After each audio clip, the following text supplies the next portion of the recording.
माननीय दिल्ली के मुख्यमंत्री अरविंद केजरीवाल जी को सुप्रीम कोर्ट ने बेल दी है। ये बेल इसलिए दी गई क्योंकि कोर्ट ने पाया कि ट्रायल में डिले हो सकती है। लेकिन अगर आप देखेंगे तो आज आम आदमी पार्टी के वर्कर्स और आम आदमी पार्टी के नेता भ्रष्टाचार का जश्न मना रहे हैं। आपके माध्यम से कुछ बातें हैं जिनको लेकर आम आदमी पार्टी जनता को और मीडिया को भ्रमित कर रही है, इसलिए आपके माध्यम से इन बातों का स्पष्टीकरण यहां पर बैठकर जरूर करना चाहूंगी।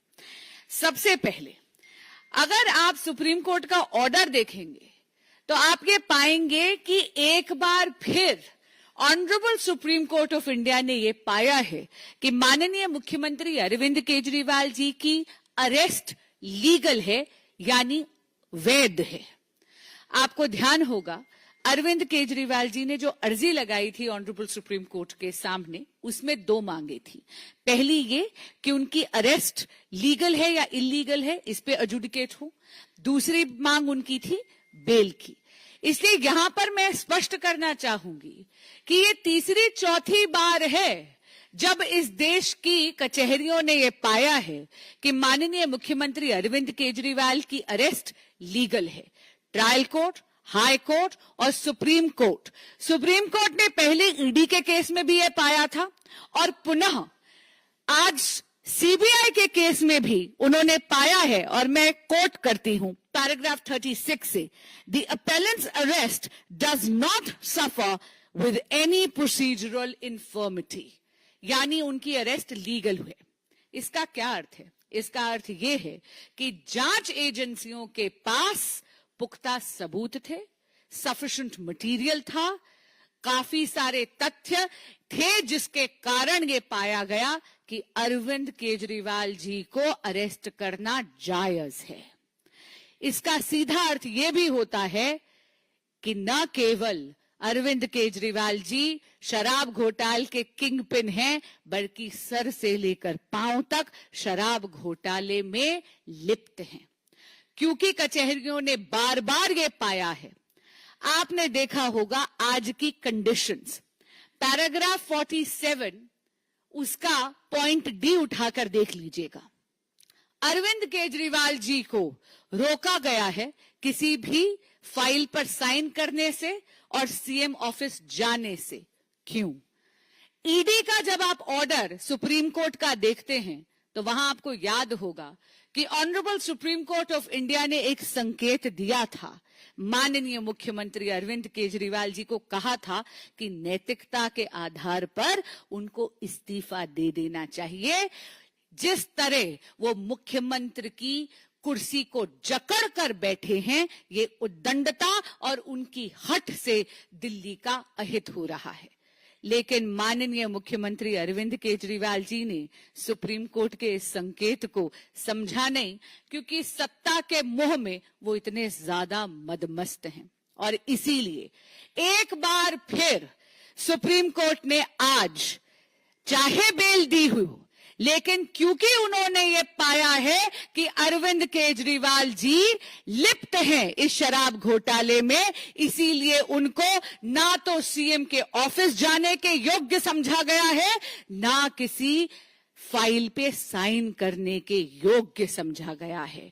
यानी माननीय मुख्यमंत्री अरविंद केजरीवाल जी एक बेपरवाह सरकार के एक लापरवाह मुख्यमंत्री हैं। धन्यवाद। हिमांशु, टाइम्स नव भारत।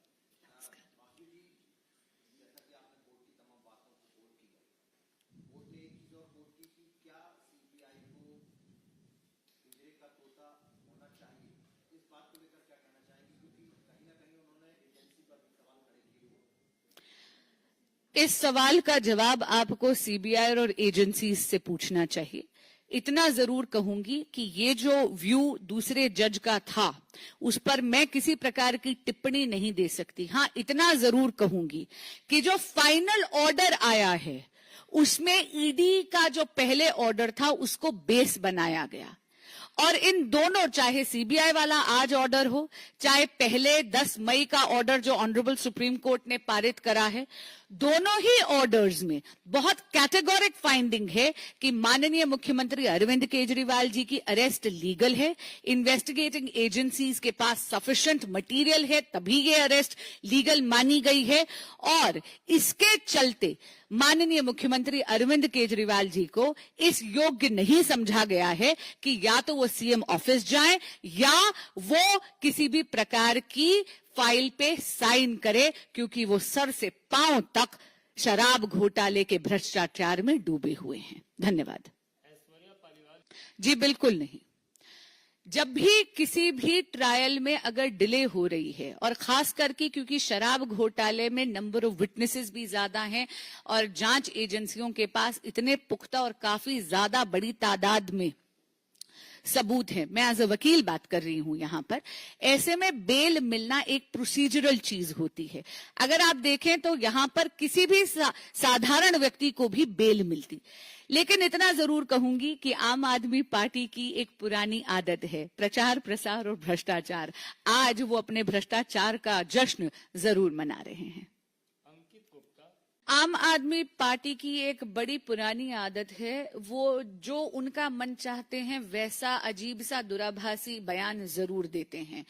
मैं ये उनको याद कराना चाहूंगी कि ईडी और सीबीआई इंडिपेंडेंट इन्वेस्टिगेटिंग एजेंसीज हैं जो केवल अपना काम कर रहे हैं। जब भी आम आदमी पार्टी ऐसा बयान देती है तो अपनी पुरानी आदत दोहराती है, एक तो चोरी और फिर सीना जोरी। एक चीज मैं उनसे जरूर पूछना चाहूंगी, क्या उनका इस देश की न्याय प्रणाली पर विश्वास नहीं है? अगर है तो उनको कभी भूलना नहीं चाहिए कि ट्रायल कोर्ट हो, हाई कोर्ट हो या फिर ऑनरेबल सुप्रीम कोर्ट हो, ये आज दूसरी बार honourable supreme court of India ने ये कहा है कि माननीय मुख्यमंत्री अरविंद केजरीवाल जी की अरेस्ट लीगल है, इन्वेस्टिगेटिंग एजेंसीज के पास सफिशिएंट मटेरियल होता है, तभी कोर्ट कचहरी ये ऑर्डर करती है कि आपकी अरेस्ट जायज है, वैध है। और इसका अर्थ ये है कि माननीय मुख्यमंत्री अरविंद केजरीवाल जी इस स्कैम में सर से पांव तक डूबे हुए हैं। अंबुज पांडे, पीटीआई। चोर चोर मौसेरे भाई। और इतना मैं आपको जरूर कहूंगी, इंडी अलायंस की ये पुरानी आदत है, वो भ्रष्टाचारी और बलात्कारी दोनों लोगों को बचाने का पूरा पूरा प्रयास करते हैं। पर आपके माध्यम से एक बात जरूर स्पष्ट कर दूंगी, भ्रष्टाचार के विरुद्ध भाजपा की लड़ाई चुनावी मुद्दा नहीं है, हमारे लिए ये एक सैद्धांतिक मुद्दा है।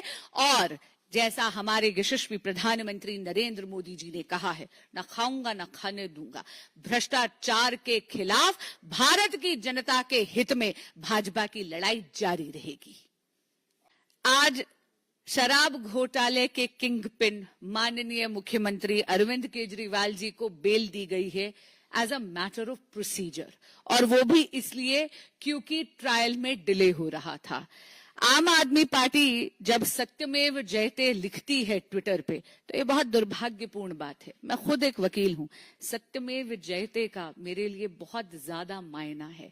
सत्यमेव जयते का इस तरह मखौल उनको नहीं उड़ाना चाहिए, वो शायद भूल रहे हैं। जैसे मैंने कहा, paragraph 36 of the order passed today by the Honorable Supreme Court of India says कि माननीय मुख्यमंत्री अरविंद केजरीवाल जी की अरेस्ट लीगल है। ये तीसरी या चौथी बार इस देश की कचहरियों ने पाया है कि इन्वेस्टिगेटिंग एजेंसीज के पास इतने पुख्ता सबूत हैं कि वाकई में अरविंद केजरीवाल जी शराब घोटाले में किंग पिन हैं, और इसीलिए उनकी अरेस्ट को लीगल पाते हुए उन्हें इस योग्य नहीं समझा गया कि वो मुख्यमंत्री का कार्यभार संभाल सके। ना उनको मुख्यमंत्री के कार्यालय जाने की अनुमति है, ना उन्हें किसी फाइल पे साइन करने की अनुमति है। तो बताइए किस प्रकार का सत्यमेव जयते। हम माननीय उपराज्यपाल जी के पास इसलिए नहीं गए थे क्योंकि माननीय मुख्यमंत्री अरविंद केजरीवाल जी जेल में थे और इसलिए काम नहीं कर पा रहे थे।